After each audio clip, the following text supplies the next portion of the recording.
youtube.com/MayhewMayhem. That's youtube.com/MayhewMayhem.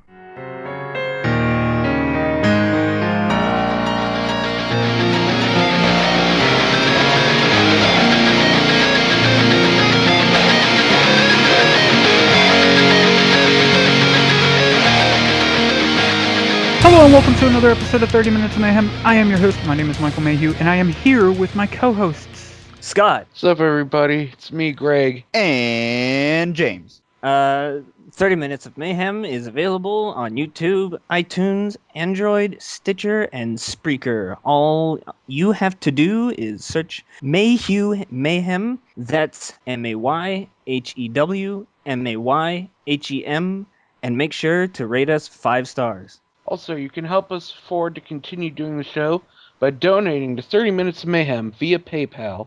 Just use the email address in the description, 30minutesofmayhem@gmail.com. As I said, welcome to 30 Minutes of Mayhem, the podcast your mother can be ashamed of. This episode is a continuation of episode 57, so you may want to go back and check that out if you already haven't done so, because we're about to pick up from where we left off. Well, with the recreational use of marijuana, you have to be at least 21 to buy it, which is the same age that it is with alcohol.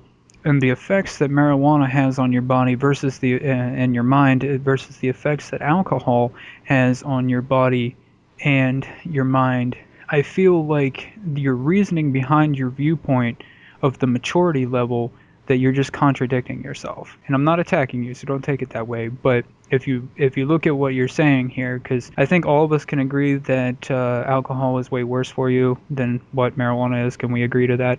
Mm-hmm. Yeah, Yes. I mean, as much as I love alcohol, yeah, it totally is. Would you also agree with that, Scott? That alcohol is worse for you? Yeah. Or? Okay.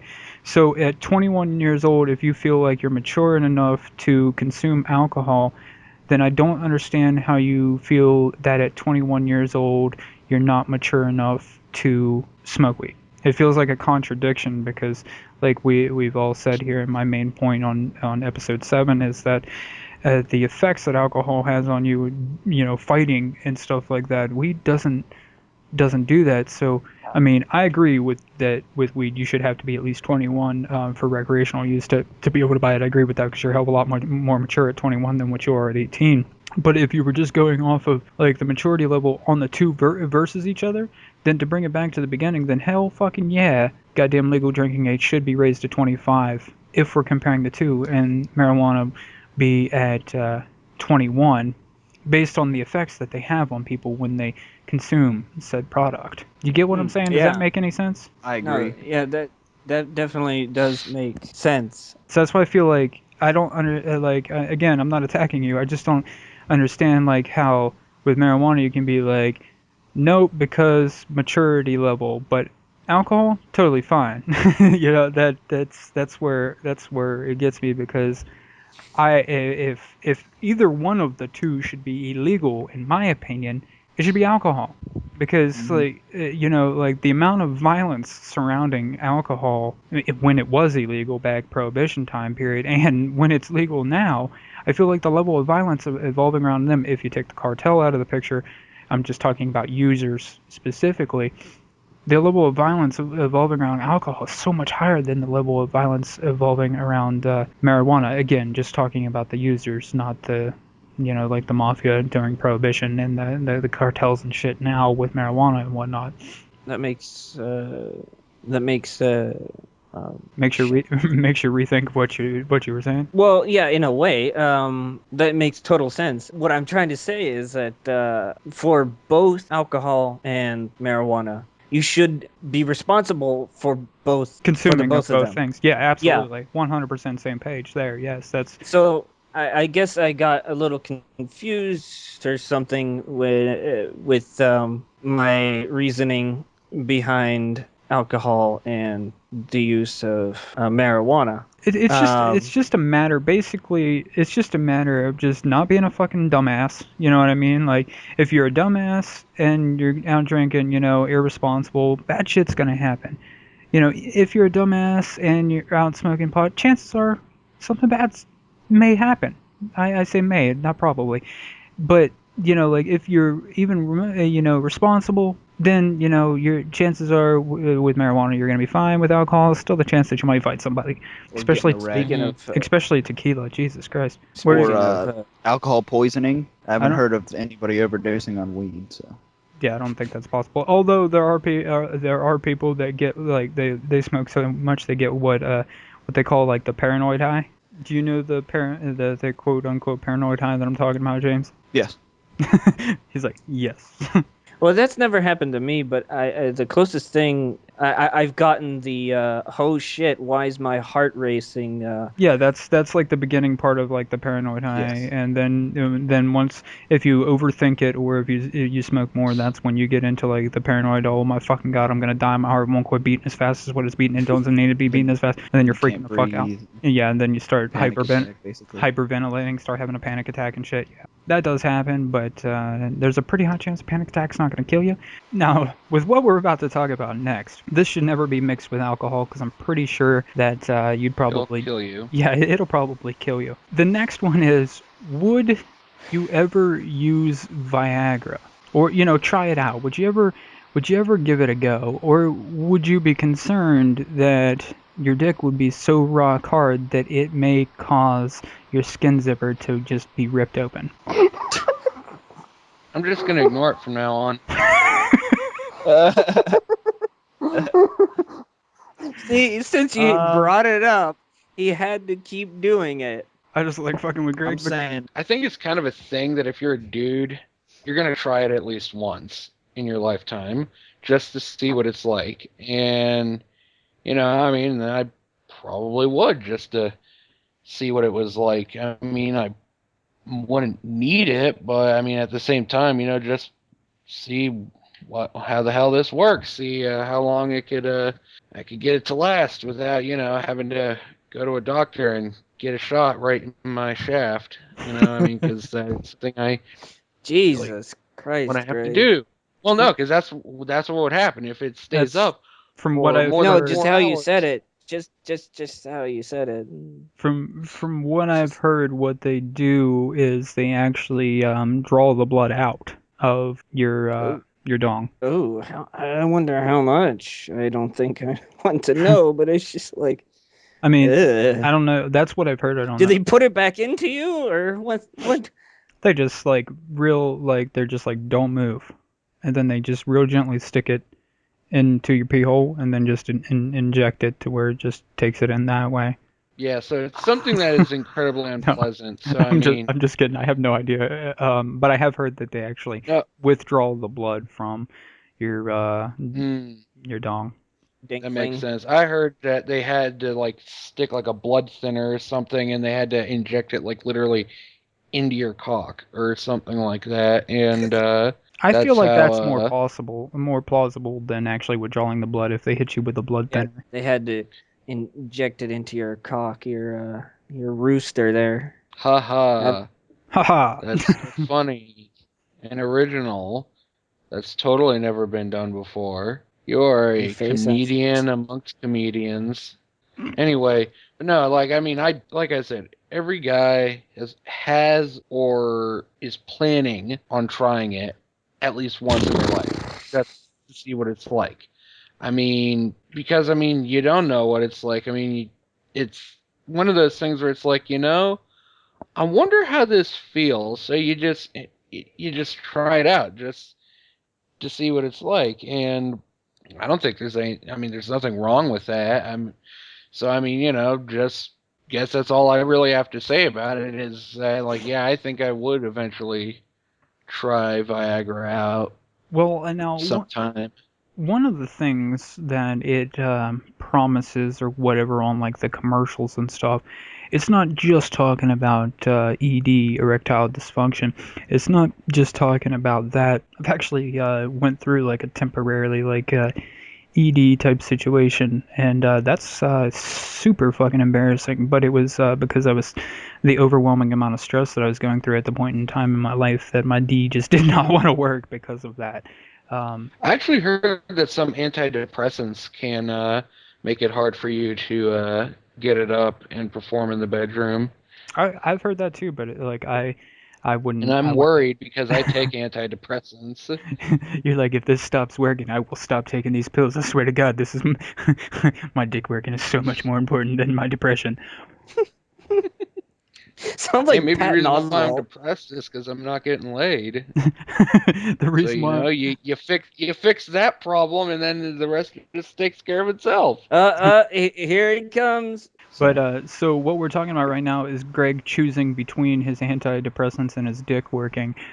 So Greg, do you feel like if it came down to it, like say the medication that you're on, the antidepressants, if they like made your dick stop working properly to where you couldn't achieve an erection, what would you do in that scenario? Like do you tell your doctor like, look, like I can't even get it up anymore? Yeah. Like, or do you I totally go to my my psychiatrist or whatever, and I'd be like, okay, look, these pills are making it really hard for me to get hard.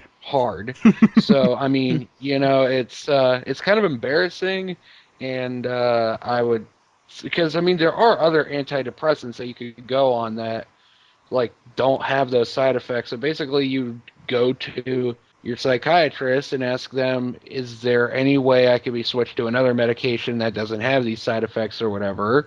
or to the dosage to be changed to where your D will start working again and the medication still has its effect. Now, you were saying pretty much everyone that has a penis is curious about what Viagra will do. And as I was saying about Viagra, one of the things that not only does it talk about, like, you know, getting rid of ED, but it also talks about making you last longer. Now, this is where I'm like, all right, that's what I need, because I'm like maybe a 30 seconds flat type of person. And sometimes I'm like... Dave Chappelle that Dave Chappelle routine really hits home with you, doesn't it?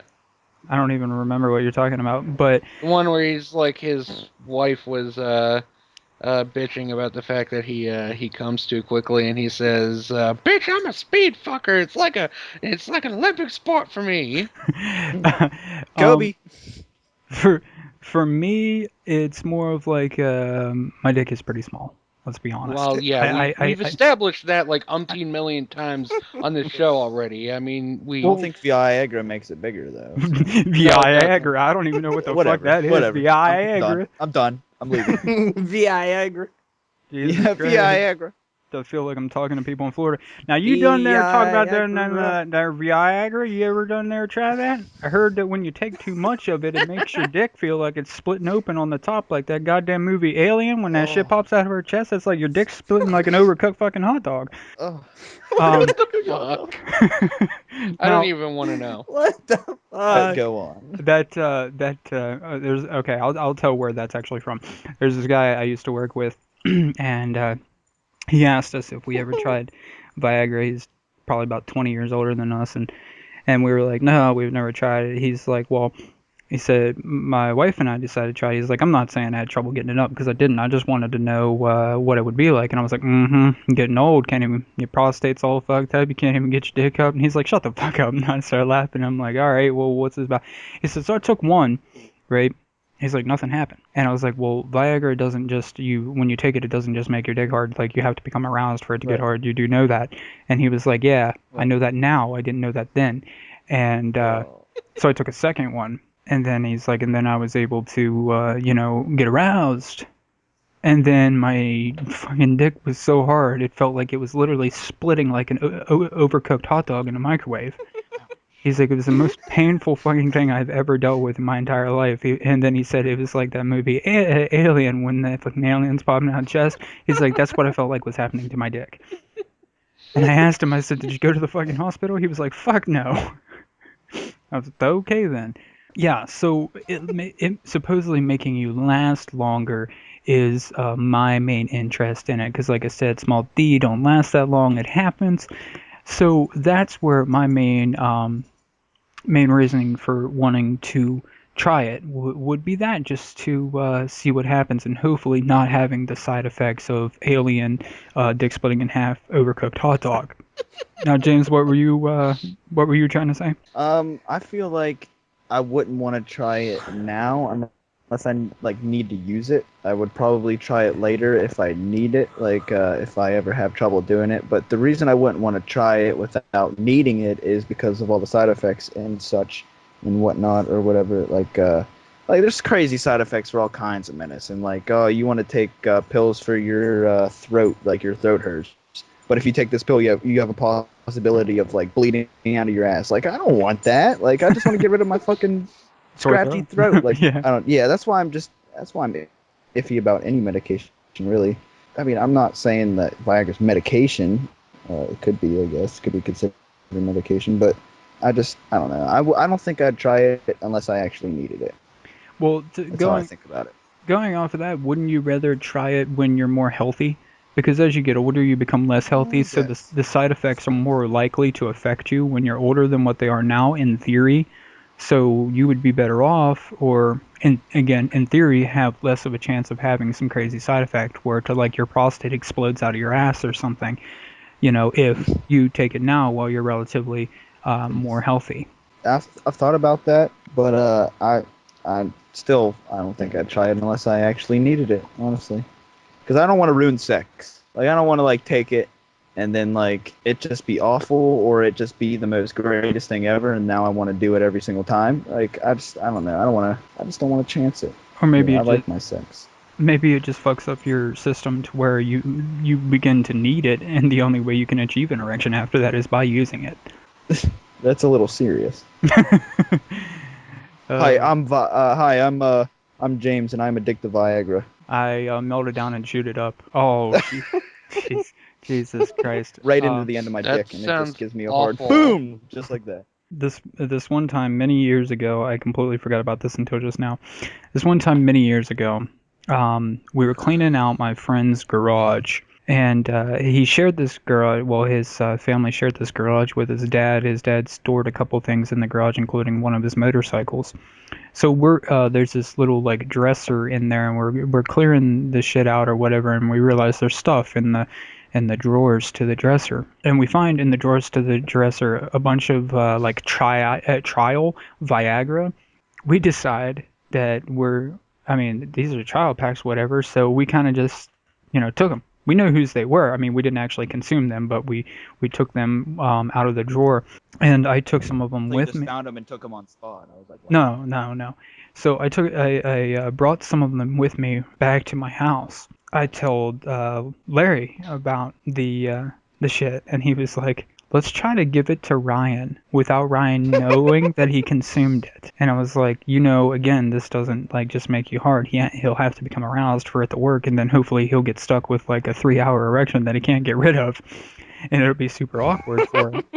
So we're trying to figure out a delivery mechanism for giving it to Ryan, and he tried melting it down and then putting it like in his drink. Well, it wouldn't melt down. That didn't work. So what we decided to do instead was we were making pizza at this point in time, like actual like homemade pizza, rolled out the dough and everything. Ooh. And on one of Ryan's slices, Larry had broken up like the Viagra to where it was like just powder, and he puts it on this slice of Ryan's pizza underneath the cheese. Like, he took a fork, lifted up the cheese, put it all underneath, put the cheese back, smoothed it out the best he could, so Ryan couldn't tell that the slice was fucked with it or not. So Ryan eats the other slice first, the non-Viagra slice, and we're all just sitting there bullshitting, eating this pizza. And once he starts eating the piece that has the Viagra sprinkled upon it, he's just like, this pizza tastes like fucking shit. And my mom's like, God damn, Ryan, thanks. So, Jesus Christ, why are you such an ass? He's like, no, it tastes like fucking aspirin. Like, why does anybody else's pizza taste like aspirin? Was I there? You may have been there, James. I think I remember you guys trying to melt it down and it wouldn't happen, and that's when I was like, oh, because you said something about the pizza, so I think I was there. Yeah, you probably. But go on. You probably were there. So the delivery mechanism didn't exactly work, but we thought, well, maybe he consumed enough, because he didn't like necessarily like stop eating the piece of pizza right away. Like, he ate a couple like bites of it, and he was like, this is just so fucking awful. So we thought, well, maybe he didn't consume enough then for it to affect him. Yeah, but we were hoping that maybe he did. I was like, oh shit, I seen this fucking porn the other day that you'll get a kick out of, Ryan. And he's like, what do you mean? I was like, oh, you fucking get a kick out of this. So I went and just pulled up a site on my computer and just showed him these like random clips. I didn't plan out what to show him. And he was like, he just starts complaining. He was like, why would he go after her ass when he could have that puss? Look at her puss. And he's just complaining about the porn the whole time. When He begins critiquing it, like he doesn't actually begin watching it. He's just like sitting there critiquing it, like, oh, I think the camera shot in this is like too blurry, or it's not at the right angle. The lighting in this is too poor. And needless to say, it didn't actually work like we hoped that it would. Would. It's still funny though that he just was sitting there critiquing it as you were like showing it to him. So there's that. Scott, how do you feel about your dick being so rock hard that it feels like it's splitting up in like an overcooked hot dog in the microwave? Well, for one thing, I wouldn't take 2 Viagra, if that one, because I just feel like I would just what am I trying to say? You don't want your dick to feel like an alien popping out of your chest, but out of your dick. Well, that, but I feel like it's natural to just I want to say a naturalist is someone else, is something else. I think that's political. You know, it's easier just to say I wouldn't even go towards Viagra. So you're saying basically you wouldn't try it because you just feel like when your dick quits working, it's just time. You know, you're aging, your body's saying, look, it's over, bro. We had a good run and all, but you know, it's just. Well, yeah, because like I remember watching something about a study about the frequency of sex between couples, and of course. Couples, what was it, like the ages of 20 something, or 20 to 40 had like high frequency or something like that, and like 50 and above had like a low frequency. I forget exactly the specific statistics, but they basically said it was just like natural that couples in their later years to have less sex. And I feel like when I watched that, I felt like or I agreed with that, what they were trying to, or what the implications were, is that it's just natural for men to slow down in their later years, you know. Right. So have ED. One of the biggest things that they tell you in the commercials, like one of the main points that they try to bring across, aside from the if your erection lasts longer than 4 hours thing, aside from that, one of the biggest points they try to bring across is if you use medication for your heart, to not use Viagra. One of the teachers I had back in college, he was also a EMT, so he rode on an ambulance, and he was like, you know, if somebody thought they were having like a heart attack, or they thought that it could possibly be anything heart attack related, if it was a guy, one of the things they asked him, like, are you using Viagra or Cialis or anything like that? And most of the guys would be like, no, I don't need that. Like, my dick works just fine, thank you. And they're like, okay, because if you're having a heart attack and we shoot you with this shit, the nitrate or whatever, and you are lying to us and you are using Viagra, it could kill you it could kill you.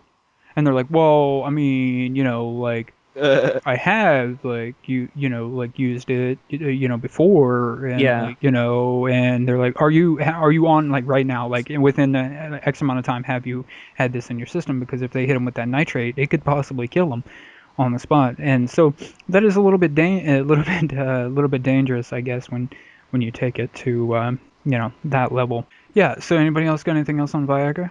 Drunk sex is great. Never done it. Drunk sex should be the only time you should have sex. I've never done it. So. I hate reality shitty shows seem to make tons of money. I mean, how many fucking seasons has the goddamn The Bachelorette been running? I mean, and those shows are still going strong. Now, like, reality shows, like, when they first started, a lot of them weren't that bad. You know what I mean? And then now it's to the point to where they're just a shell of their former selves. You know what I mean? Like Survivor is the perfect example. Wow. And the show wasn't that bad when it first started out, but now it's just so, like, it's still on as far as I know. I've seen commercials for it, like, last year or something. If you really want to bring the views back to Survivor, just mount some fucking cameras on some trees and like hidden cameras throughout the island, and literally just dump the people on the island. No camera crew. Give them some. Give them some. Give them some. I thought you were gonna say you should. Wait. If you really wanted to begin watching Survivor again, like begin encouraging cannibalism and shit. Like you don't get voted off the island. People pick whether they should eat you or not. What are you trying to say? I got a better idea. How about take Mike's idea with all the hidden cameras and whatnot, but get all the like survival experts to like be on the island, like Les Stroud from Survivor Man, and what was his name, Bear Grylls from Man vs. Wild, and then whoever I think else. That could survive the longest. That kind of defeats the purpose because they're experts. Yeah, because they're professionals. I'm kind of saying something like But you can spice it up where it's like they have to beat the shit out of each other or something like that, you know? They have to go tribal. I'm kind of saying something like Naked and Afraid, right? To where they have they film a lot of their own shit, but they have a camera crew as well. But I'm just saying eliminate the camera crew altogether. Just have like a live feed going to somewhere to where they're not that far away. You know what I mean? It'd take them like 5 minutes to get to them. Like if somebody like fell and broke their leg and had like a compound fracture or whatever, that they would be able to like get there in less than 5 minutes. You know what I mean? Like helicopter, fucking wherever they are. That would be because straight up survival situation. Don't give them anything. They don't have any other fucking human reaction other than who on the island with or whatever. And be like, yeah, you got to survive instead of for like 30 days or whatever it is. Like you got to survive for like 3 months or whatever. Here you go. That's every time I they hear already have a show like that called Dude, You're Screwed. Mm-hmm. Where it's just go ahead. Either one of you. Well, I'm gonna go first because I was speaking first. I think you guys should. I think Scott, you should come into Greg's room, and you guys should fist fight over who goes first. The reason why I say Greg's room is I think it's you that's causing the white noise, so I want Greg's better sound quality while you guys fist fight. This might be. No. In fact, well, Scott has a shitty ass tiny like piece of shit to the death. laptop, so I mean to the death. No, I don't think it's. Go in there and tell him. Go in there and tell him to his face. I don't know. Then start Scott knows his he has a shitty laptop. Scott knows he has a shitty laptop. He's saving up to get. No, it's not a laptop. It's a fucking crap top. Okay, now all of that aside, what were you guys gonna say? Well, I was gonna say, every time I hear of Naked and Afraid or think about it or whatever, it always sounds like it's one of those fake reality shows from one of the Grand Theft Auto games. Like it's like the fact that it's an actual reality show blows my fucking mind. Like somebody actually went into a boardroom. Obviously, they had to have been doing massive, like Tony Montana amount of cocaine or something. They just come into a boardroom and be like, "Okay, we're gonna have this show. It's like Survivor, but there are no camera crews and everybody's naked." And for some reason, the executives are just like, "Print that shit." It's actually only two people, and there is a camera crew, but they just like most of it's filmed by the people participating in. There's a man and a woman that have never met before, and they meet when they meet each other. They're already butt ass naked. So I guess they're scored at the end. Project was nudity. It's actually there's a whole like their survival fucking score or whatever. Yeah, but it's actually really not that bad of a show. I've watched some episodes. Normally I'll watch them if the female is hot, but if she's not hot, then I don't really watch it. Even though you can't see anything, it's blurred out. You know what I mean? That's a good reason, you know? Yeah. But I just like to use my imagination. And that does it for another episode of 30 Minutes of Mayhem. I have been your host. My name is Michael Mayhew, and I have been here with my co-hosts Scott, Greg, and James. Don't forget you can check us out on iTunes, Stitcher, Spreaker, on Android, YouTube, all of that shit. And you could donate to us on PayPal using the email address in the description, 30minutesofmayhem@gmail.com. And I hope that you guys have enjoyed this episode and that it was more sophisticated than what you got from last week. If you can hear people yelling in the background right now, I apologize, but hopefully it was all worth it for you. And that's it. Later, fellas.